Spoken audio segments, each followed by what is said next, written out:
la voz extraña, metálica, gangosa de un ser como este.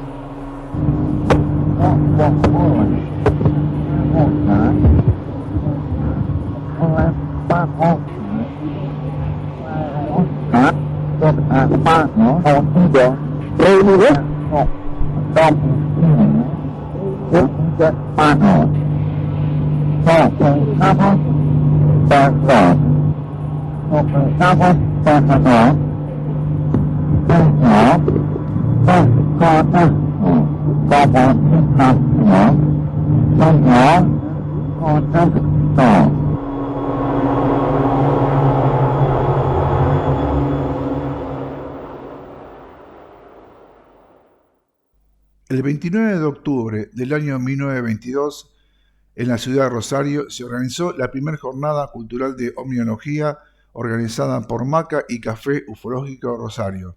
Los organizadores, Luis Acosta y Lorena Enciarrata, expusieron todos los eventos paranormales relacionados con el fenómeno ovni en el campo argentino. Por ejemplo, mutilaciones de ganados, avistamientos de ovnis y abducciones. Les invito a ver esta grandiosa jornada donde se han visto un montón de cosas, donde yo mismo fui testigo y estuve a cargo de la edición de video. Los invito a verlo.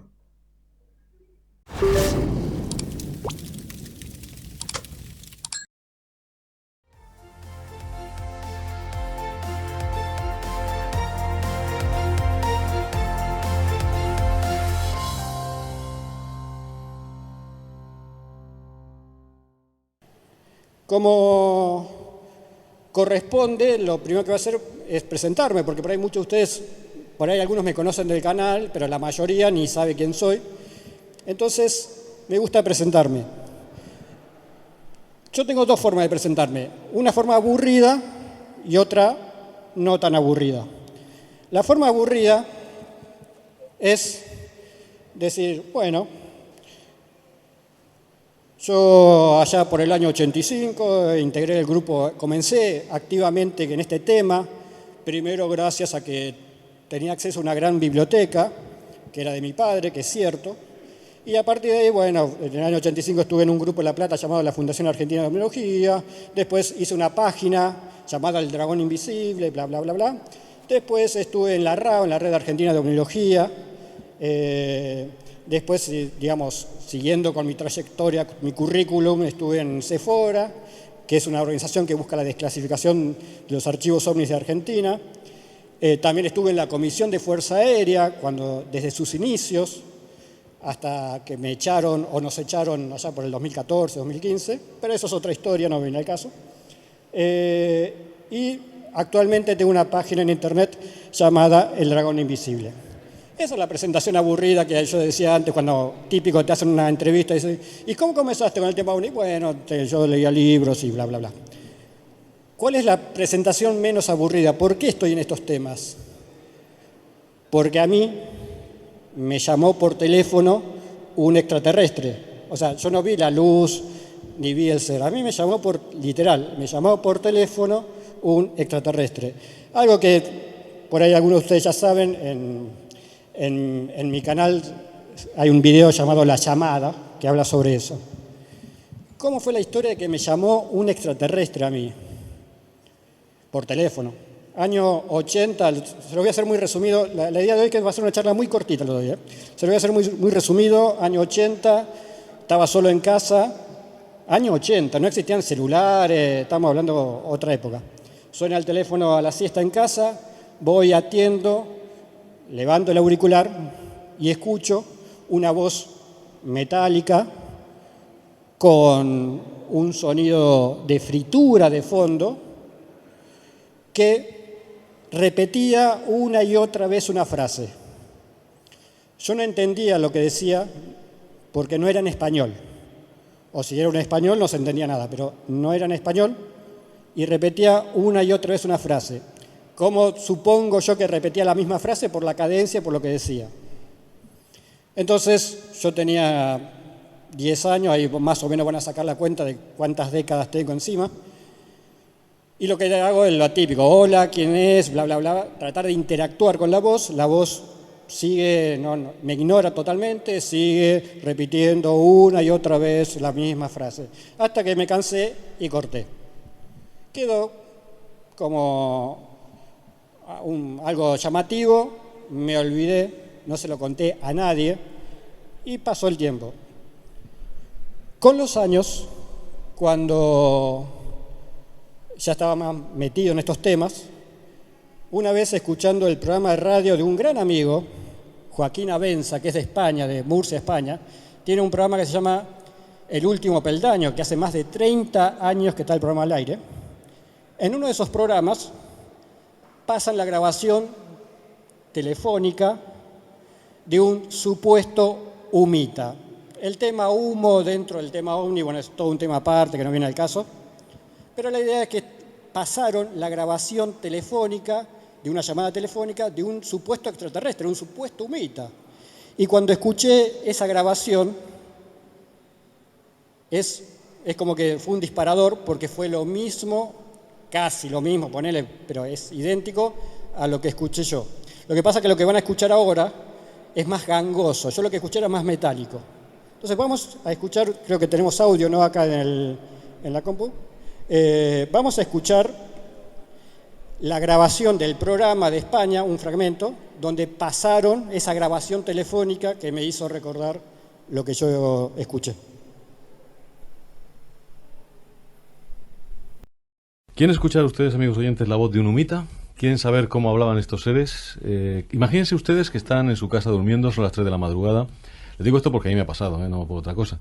Suena el teléfono, uno asustado piensa que pasa algo que, lógicamente, que puede ocurrir, que te llamen a las 3 de la madrugada, a las 4 de la madrugada, en invierno, y uno pues sale ahí corriendo.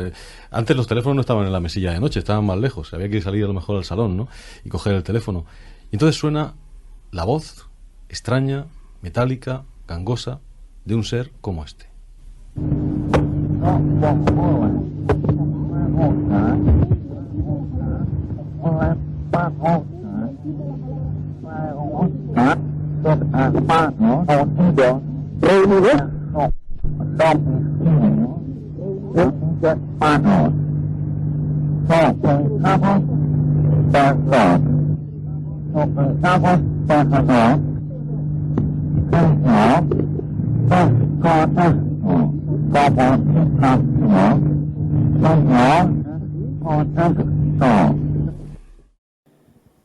Bueno, algo parecido escuché aquella vez.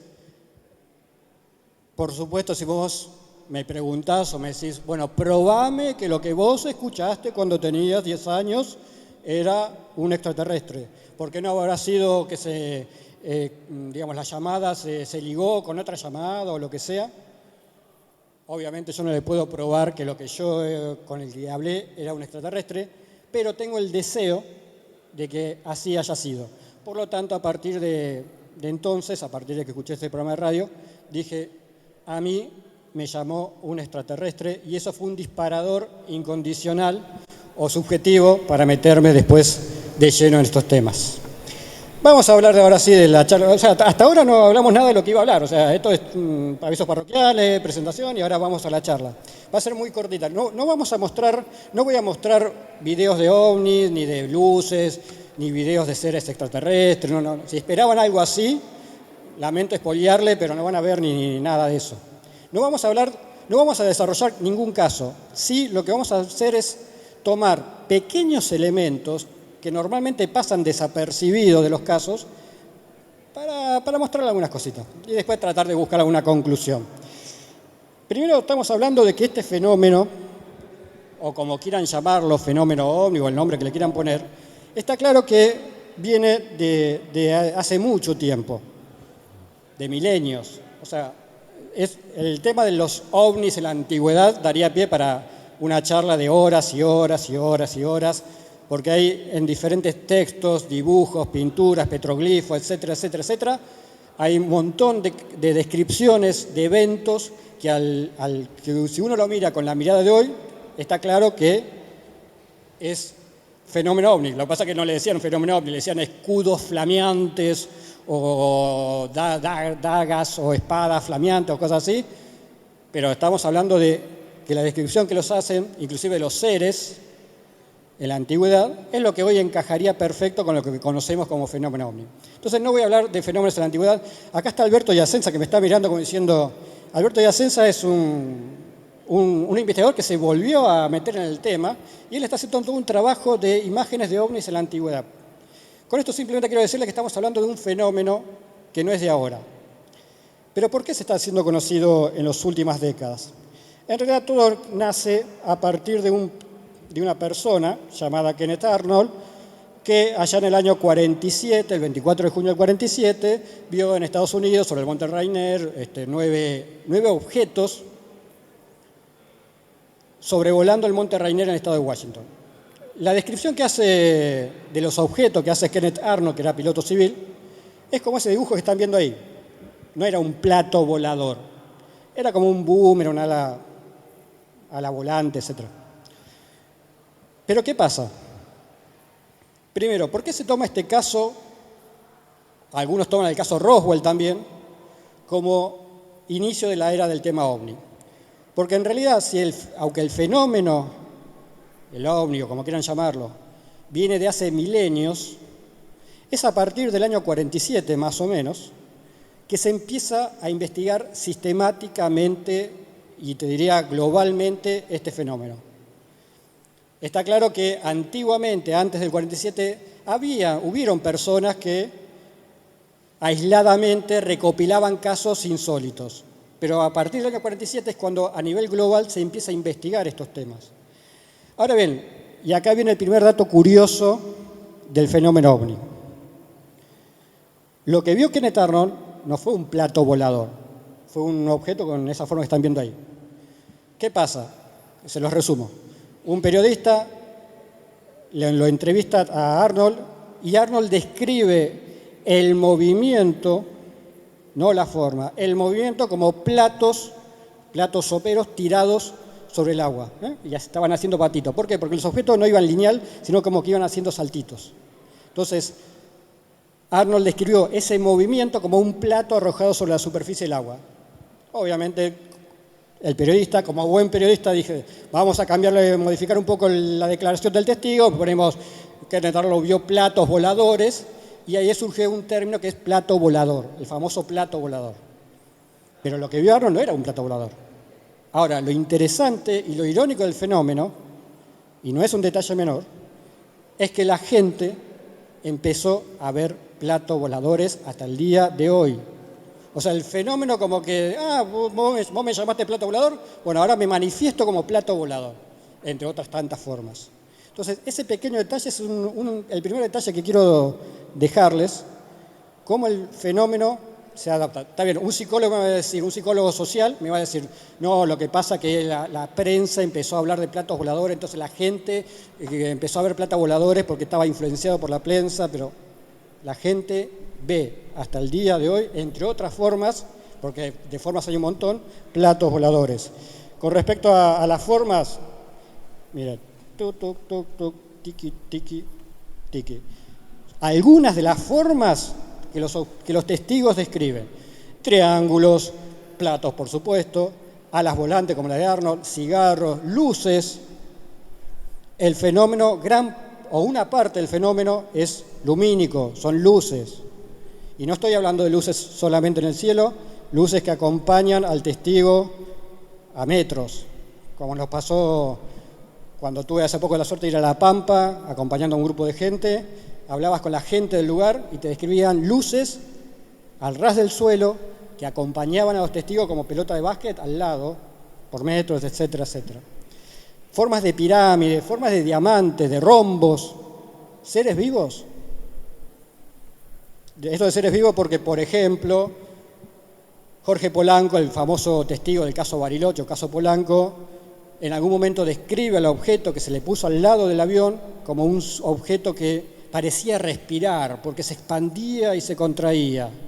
Entonces, alguno hasta sostiene que, bueno, ¿serán los ovnis también seres vivos? Pero no es el tema de hoy. Entre tantos formas, voy a traer el primer testimonio. Esto es un caso que ocurrió en el norte de Argentina, que también todos los casos de los cuales voy a mencionar dan pie para hablar horas y horas, o sea, todos merecen charla aparte. Pero este caso es de una persona... ¿Hola? ¿De quién? Me estaba llamando al extraterrestre. Bien. A ver, que llame de nuevo, entonces. Este caso que vamos a ver un fragmento de unos segundos nomás.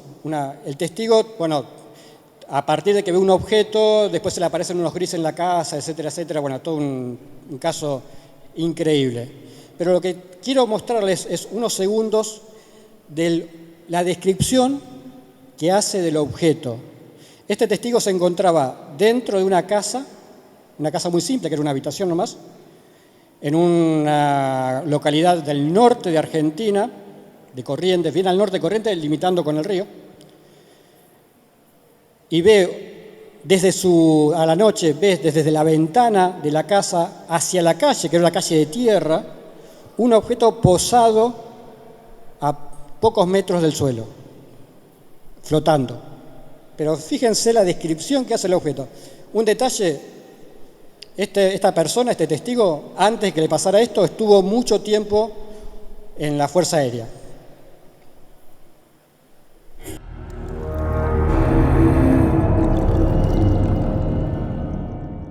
Miro por la ventana y ahí quedo helado.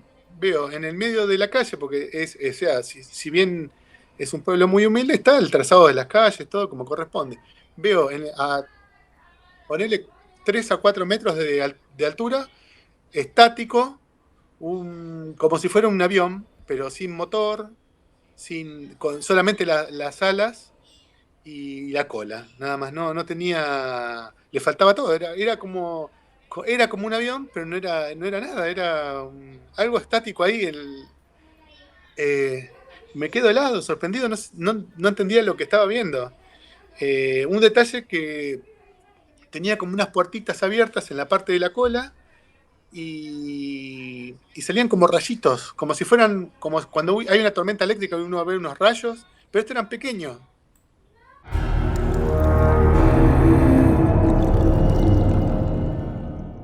Muchos de los videos, no todo, pero muchos son robados del canal El Dragón Invisible. De demonios, me estaba pensando en el Dragón Invisible. Entonces, el testigo ve un avión quieto a 3-4 metros del suelo. Avión, porque tenía cierta forma de avión. Casualmente él estuvo en Fuerza Aérea. Entonces, hasta ahora solamente vimos la descripción de los objetos, no nos metimos en otros temas. Pero ya en la descripción, en cómo se presenta mediante estos objetos el fenómeno, ya nos estamos dando cuenta que no es simplemente un plato volador. Ya nos estamos dando cuenta que el fenómeno es más complejo de lo que pensamos solo por la forma. Pero el fenómeno va mucho más allá. No es solamente ver luces o platos o demás, sino, como van a ver después más tarde, también aparecen los seres, las marcas, las abducciones, los visitantes de dormitorio, las mutilaciones de ganado, como recién vimos con Daniel. Es decir, empiezan a aparecer un montón de fenómenos que van más allá del simple avistamiento de un plato de una luz. Y el fenómeno empieza a manifestarse o nosotros empezamos a percibirlo en toda su complejidad.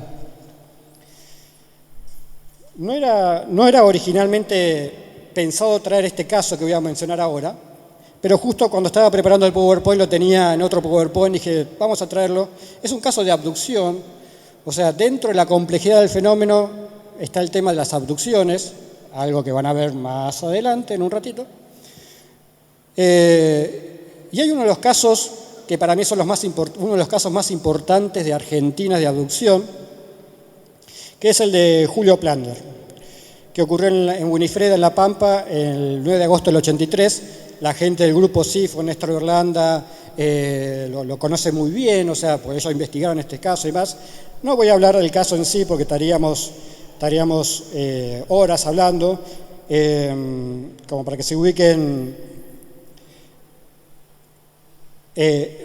Julio Plattner estaba saliendo del campo del señor Fischer, esto es al norte de Winifreda, en la provincia de La Pampa, y cuando van a cerrar cuando se baja de su vehículo para ir a abrir la tranquera, esa que están viendo,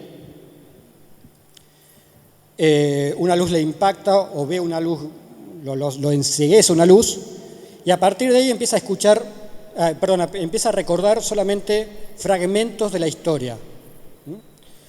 Insisto, es un caso muy complejo que no lo quiero desarrollar, pero sí quiero aprovechar que encontré un video de Julio Plattner en un canal de televisión contando un poco el caso. Entonces vamos a escuchar un poco a Julio y también para recordarlo y homenajearlo a Julio Plattner, una gran persona y uno de los grandes casos de abducciones de Argentina. Me encontré en esa camilla directamente en esa habitación. ¿Y cómo eran los seres? Eran seres de aproximadamente 1,60, 1,70 de estatura. ¿60 centímetros? No, 1,70 m. Alto. Sí,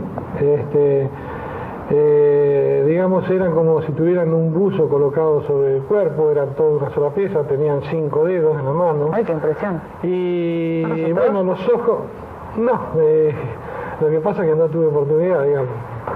Los ojos eran muy grandes, que era lo más extraño de ellos, y sobresalían de la cara, digamos. Eran grandes y en el centro daba la impresión de que tuvieran un pequeño relieve los ojos. ¿Qué color? Negros. ¿Y le hablaron a usted? No, yo en el primer momento que me encontré recostado en la camilla, al sorprenderme en ese momento intenté preguntar qué es lo que iban a hacer conmigo, eso es lo que yo pensé. En ese momento me respondieron en forma telepática de que no me asustara, de que había miles de casos como el mío, que no me iba a pasar nada. Y bueno. ¿Y qué hicieron? Bueno, en un determinado momento eran 4 seres. Dos estaban enfrente mío y dos, uno a cada lado, digamos. Y en un determinado momento uno de los que estaba enfrente se acercó, me tomó, la mano abierta y me colocaron a la altura de la muñeca un aparatito metálico donde, todavía se puede ver algo acá. Hay una pequeña, una pequeña cicatriz. Pinchazo, ¿no? No fue un pinchazo, sino, según los médicos, dice que es una extracción de una célula debajo de la piel. ¿Le dolió? No sentí ni siquiera el contacto. Después, ese mismo aparato lo llevaron a la altura del codo, y en ese momento, era un aparato como si fuera metálico, con 2 cañitos de goma, uno más rígido y uno flexible. Cuando lo colocaron a la altura del codo, donde se extrae la sangre directamente, la sangre comenzó a subir, a pasar por ese tubo y subir directamente al otro tubo más rígido, simplemente con la presión del dedo del que estaba al lado mío. O sea, yo veía cómo corría la sangre por ese tubo y subía al otro, más rígido. ¿Y qué más le hicieron? Le sacaron sangre, básicamente. Eso fue lo que yo me acuerdo hasta ese momento. Después estuve en un determinado momento de pie dentro de esa habitación y después volví a aparecer sentado al volante de la camioneta a unos 20 kilómetros del lugar. Así de pronto. ¿Y usted estaba consciente permanentemente? Estaba completamente consciente, yo los veía a esta gente, o sea, estos seres, los veía perfectamente cómo se movían. Yo en un determinado momento quise tocarlo, al que estaba al lado mío, y noté como si tuviera algo que me lo impedía, también quise reincorporarme y chocaba con algo que yo no veía, pero estaba como encerrado en algo. Como que usted estaba como dentro de una burbuja, ¿no? Exacto, estaba dentro de algo que yo no podía moverme, más que los movimientos comunes, ¿no es cierto? Entonces, el tema de las abducciones es otro de los elementos que hacen complejo el tema OVNI. Pero ahora vamos a los detalles finos, o no tan finos. Estos son diferentes gráficos del caso de la abducción de Julio Plattner. Inclusive en un momento le sacan sangre, con lo que parecía como una goma que le pusieron en el brazo y le extrayeron sangre. Y acá viene la típica pregunta, pero ¿cómo una civilización tan avanzada va a tener la necesidad de sacar sangre con una aguja? Y así de raro es el fenómeno. Pero pasando a otras facetas o otros elementos del fenómeno ovni, la idea es que vayan viendo la complejidad del fenómeno, están los famosos hombres de negro. Que para muchos no, los hombres negros, nada, eso es una película. Originalmente los hombres de negro aparecían mucho en Estados Unidos para amedrentar, ¿así se dice? No se dice así. Amedrentar. Se les aparecían a los testigos para decirle, cállate la boca, o sea, para intimidar al testigo. Más fácil que decir amedrentar. Entonces, pero eso que nació entre comillas en Estados Unidos, los hombres negros, después se repitió en muchos lugares. De hecho, acá en Argentina hay muchos casos de hombres de negro. ¿Qué son los hombres negros? Son personajes vestidos con traje, maletín, que uno siempre se pregunta, ¿y qué llevarán los hombres de negro en el maletín? Esa es mi gran pregunta. Yo lo que quiero saber es qué llevan los hombres de negro en el maletín, pero son hombres trajeados, piel muy blanca o aceitunada, dependiendo, zapato como recién comprado. Hay casos en Argentina de estos personajes que aparecen de golpe. Les voy a traer el fragmento de un caso. En el año 2000, en Ushuaia, una persona que trabajaba en una oficina estaba sentada en su escritorio. A la izquierda tenía la puerta de entrada. Acá había un pasillo que hacía como una L y se iba para allá. ¿Y qué ve esta persona? Ve entrar por la calle, Ushuaia, por la calle, no uno, no dos, 3 hombres de negro. O sea, 3 personajes vestidos con traje, zapato, todo impecable, como que recién lo habían comprado. Zapato lustroso, que para lo que es ese lugar en esa época en Bahía, en Ushuaia era como rarísimo, porque tan limpio el zapato que no se te ensució la calle. Entraron los 3, cada uno con su maletín, caminando en fila india, y los 3 en fila india repitiendo el mismo movimiento. O sea, un hombre negro avanzaba un pie, todo avanzaba ese pie. Avanzaba este pie, todo avanzaba el mismo pie. O sea, eran como clones y hacían el mismo movimiento uno detrás del otro. Los 3 se van por el pasillo, vuelven, y cuando vuelven, y acá es el detalle que quiero destacar hoy, la testigo describe esto. Atento.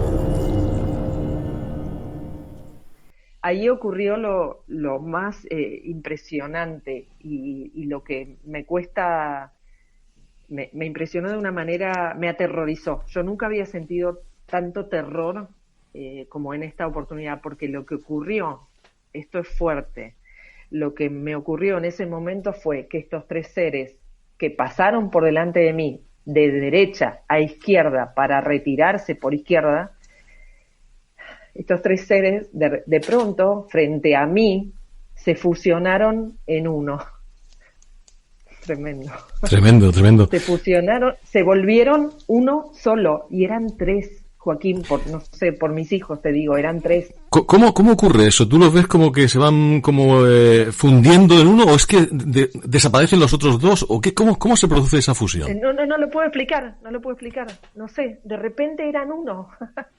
Era tan cercano sus cuerpos, de repente pasaron a ser uno, como que yo lo que interpreto es que el 1 y el 3 se fueron hacia el 2, algo así, se fusionaron, y además fue rápido, fue un segundo, no fue que lentamente yo veía desaparecer, de pronto se convirtieron en uno. Te juro que no sé cómo explicarlo, es la cosa más fuerte que me ha tocado presenciar. No tengo ni palabras para esto de fusionaron, bueno, es la palabra que se me ocurre.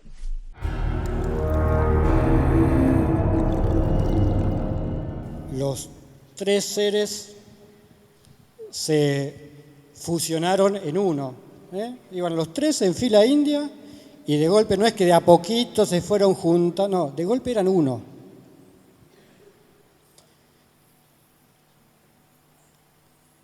O sea, no sé si quedó claro, de golpe eran tres y delante de ella eran uno. Ya ver un hombre de negro ya es llamativo y ya descoloca. Ahora que pasan estas cosas, pequeños detalles que forman parte de todo este fenómeno que te hacen pensar que el fenómeno no es tan simple como uno cree. También, espero que, a ver si acordarme cuál video venía ahora, porque no tengo texto para acordarme cuál era, pero creo que el que viene ahora este video es el siguiente. Otra característica u otro pequeño detalle con respecto al fenómeno ovni, o a este fenómeno que va más allá de los ovnis, es que se manifiesta selectivamente. Es decir, no sé cuántas personas seremos acá, 40, 50.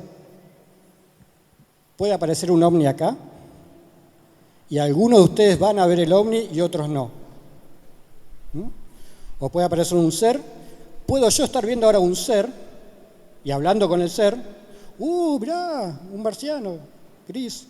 Y ustedes no lo ven. Pero yo lo estoy viendo.